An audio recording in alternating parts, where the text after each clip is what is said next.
De la palabra Presidenta, a la colegas legisladora por la legisladores, provincia de Loja, queridas Joana Ortiz. ecuatorianas y ecuatorianos. Hablar de la denominada Ley de Apoyo Humanitario nos permitiría elaborar innumerables tesis académicas sobre retrocesos de toda índole. Todo esto bajo eufemismos e ironías con el que el peor gobierno de la historia buscó encubrir una gravísima afectación a los derechos laborales, con pretexto de atender al país durante la pandemia. Nuestra propuesta en campaña, como ya lo mencionaron algunos colegas de mi bancada, fue intervenir en esta ley, que de humanitaria definitivamente no tuvo nada. Por eso se han presentado proyectos que buscan la derogatoria de determinados artículos que representan regresión en derechos. En estos meses hemos escuchado a trabajadores de muchos sectores y de diferentes partes del país que nos hicieron llegar sus ideas, las consecuencias que han tenido en sus vidas producto de esta ley, así como también sus temores y sus esperanzas al respecto. Conversaciones que fueron acompañadas de información objetiva, que nos invitan a ver las vidas y dramas que no solo se han visto afectadas por la situación de salud y de empleo, sino que también han afectado a todas estas familias que han perdido a un ser querido. Cuánto dolor se ha causado en estas familias que además de soportar esa tristeza y ese dolor han tenido que enfrentarse a una vulneración a sus derechos humanos. En este contexto de tragos amargos, la situación laboral no presenta mejores cuadros, señora presidenta. Así se enfatiza la dificultad de acceder al empleo pleno, mientras que el subempleo es la tónica general, caldo de cultivo ideal para la explotación, bajo el argumento coloquial de que así se recibe al menos un ingreso, o lo que dicen por ahí, que nada es más precario que no tener empleo. Las afectaciones son evidentes y aunque las cifras oficiales de la situación laboral en el país no necesariamente coinciden con las historias de la vida de las familias ecuatorianas que vemos a diario, como dato, hasta septiembre de este año el INEC indica que el desempleo es de 4.9% de la población, lo cual nos lleva a hacernos una pregunta inmediata sobre cuáles son las condiciones y circunstancias de trabajo de ese 95.1% que tiene algún tipo de empleo. La misma fuente oficial nos responde que el subempleo es del 22.7%, empleos no plenos del 27.6% y empleos no remunerados del 10.8%. En este contexto, el trato que demos a esta ley, colegas legisladores, será fundamental para incidir en la calidad de vida de los trabajadores y en disminuir su vulnerabilidad. Si bien es cierto, la pandemia y el confinamiento dispuesto por el gobierno de turno para minimizar su impacto en el país ha afectado y sigue afectando a todos, incluidos los empresarios. No es menos cierto que, desde su punto de vista, no existe nada más prioritario que velar por sus intereses económicos, más que por los intereses y los derechos de los trabajadores, violentando de esta manera los derechos adquiridos en relación laboral mantenida con sus trabajadores.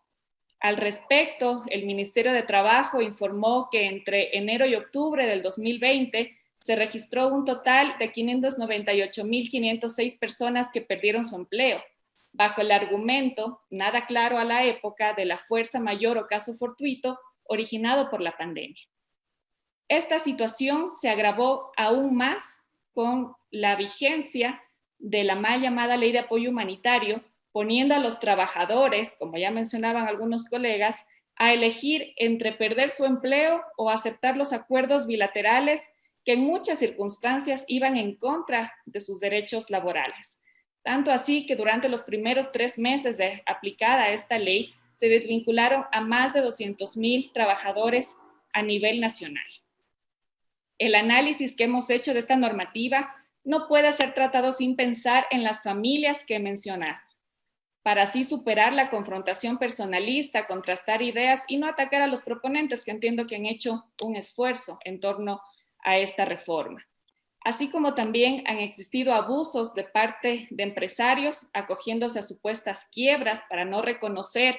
derechos de sus trabajadores, También hay ejemplos de quienes no han perdido la confianza en el país y no han sacado su dinero al exterior para seguir invirtiendo en el Ecuador.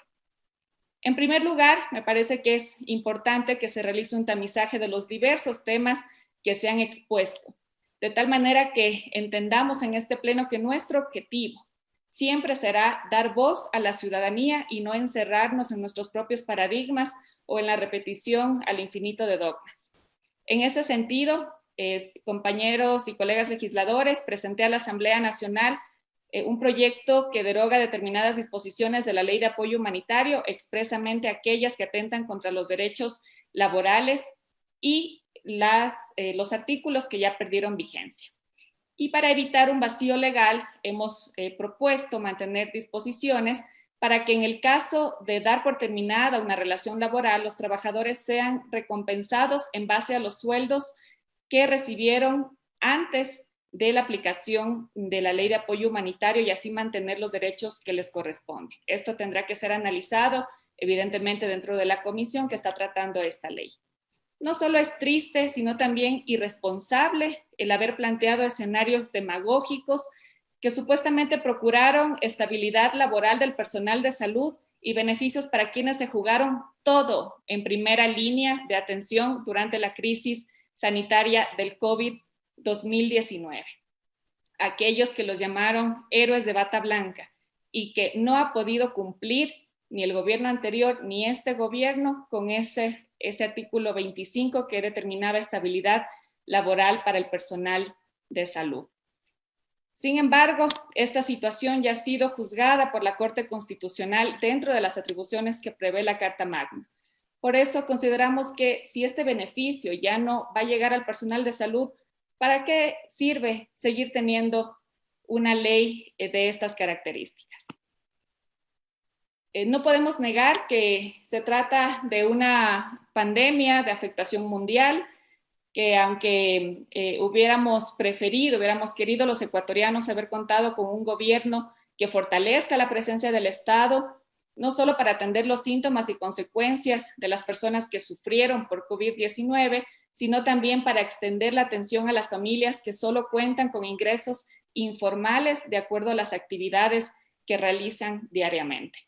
Finalmente, queridos ecuatorianos y ecuatorianas, nuestra gestión legislativa siempre responderá a los intereses de las grandes mayorías, a los intereses de los trabajadores ecuatorianos y de las familias de nuestro país. Gracias, Presidenta.